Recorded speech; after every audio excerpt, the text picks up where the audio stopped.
बहस जो थी वो जितनी बढ़िया शुरू हुई उसका अंत उतना ठीक नहीं था। कुछ लोगों को ये नहीं मालूम है कि हमारे प्रधानमंत्री कितने इंटेलिजेंट हैं। वे सब जानते हैं कि आप बोल रहे हैं, क्यों बोल रहे हैं, क्या बोल रहे हैं। मैं एक उदाहरण देना चाहता हूं। एक बार राज्यसभा में शपथ हो रही थी, नहीं लोग, हमारे बगल में लालू जी बैठे थे। उनका एक कैंडिडेट आया शपथ लेने। मैंने कहा, लालू जी कल ये पूरा प्लास्टर बांधे हुए था, कह रहा था झारखंड में गए थे लालू जी की जमानत के वक्त, तो लाठीचार्ज में मेरा पैर टूट गया। आज ये सही चल रहा है। बोले राज्यसभा में आने के लिए ही कर रहा था। तो मैंने की फिर टिकट क्यों दी आपने, फिर टिकट क्यों दी आपने? बोले इसकी जाति का कोई बड़ा आदमी नहीं था, देना था, मजबूरी में लाना पड़ा। मैं जानता हूं बहुत फ्रॉड था।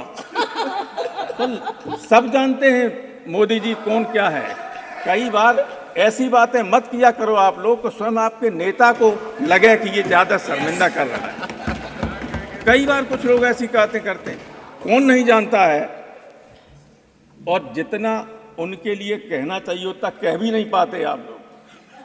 इसलिए मैं कहता हूं कि बहस को बहस तक ही रखिएगा। कई बार कुछ लोग अपने नेता का अनावश्यक नाम लेके उसको विवाद में ला जाते हैं।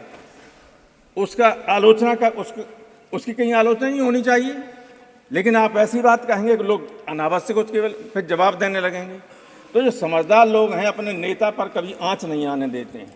लेकिन आपके साथ मैं बीजेपी की लीडरशिप से कहना चाहता हूं, आपके यहाँ बहुत अच्छे अच्छे वक्ता बैठे हुए हैं। ठीक लोगों को बोलने के लिए मौका दिया कीजिए हमेशा। मैं राय देना चाहता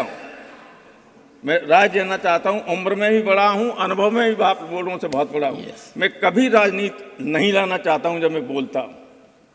इसलिए कहता हूं कि लीडर के अगर पक्ष में हो तो कभी अपने बातों से, अपने कर्म से उसके ऊपर लांछन मत लगने देना।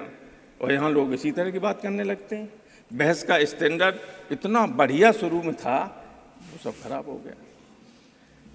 तो मैं तो केवल वैज्ञानिकों को धन्यवाद देने के लिए और ये गवर्नमेंट से चाहूँगा कि जो आप कहते हैं कितने पैसे खर्च हुए, इस अभियान के लिए जितने खर्च हुए उससे 10 गुना ज़्यादा भी खर्च हो जाते तब भी कम थे।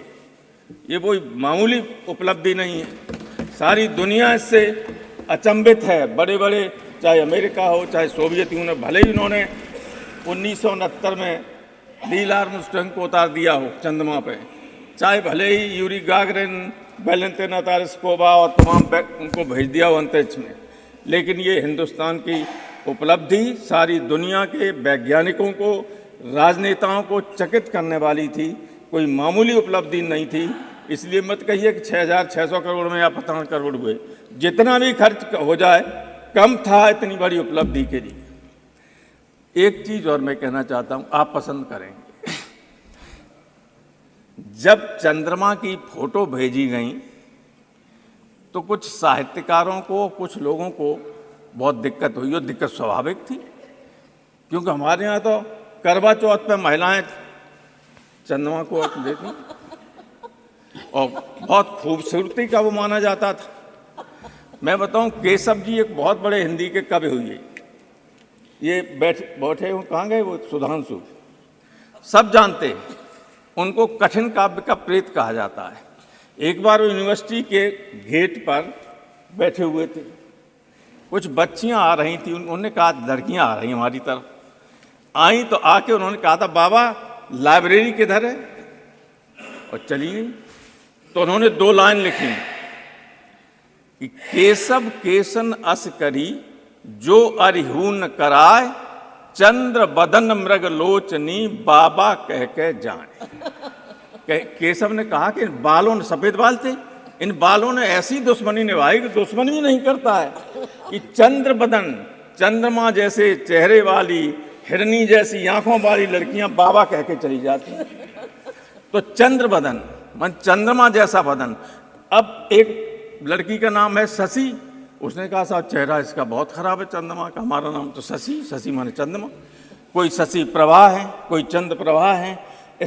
और तमाम आदमियों के नामों के पीछे चंद्र लगा हुआ। सुभाष चंद, मानिक चंद, तिलक चंद, फला चंद, चंद्रमा से ही तो लगा हुआ था। अब ये है कि जाने अनंत काल से हम लोग चंद्रमा को बहुत खूबसूरत मानते रहे, इसलिए हम तो अपने वैज्ञानिकों को कहेंगे कि उनकी बदसूरत फोटो मत भेजिए, रिसर्च करते रहिए। लोगों के मन में ये 6 मिनट। आपने काफ़ी समय दिया मुझे, आपको बहुत बहुत धन्यवाद। और मैं पूरे सदन के सदस्यों को बधाई देना चाहता हूं, वैज्ञानिकों के साथ साथ आज एक बहुत अच्छे काम में हम लोग यहाँ जुटे। Thank you.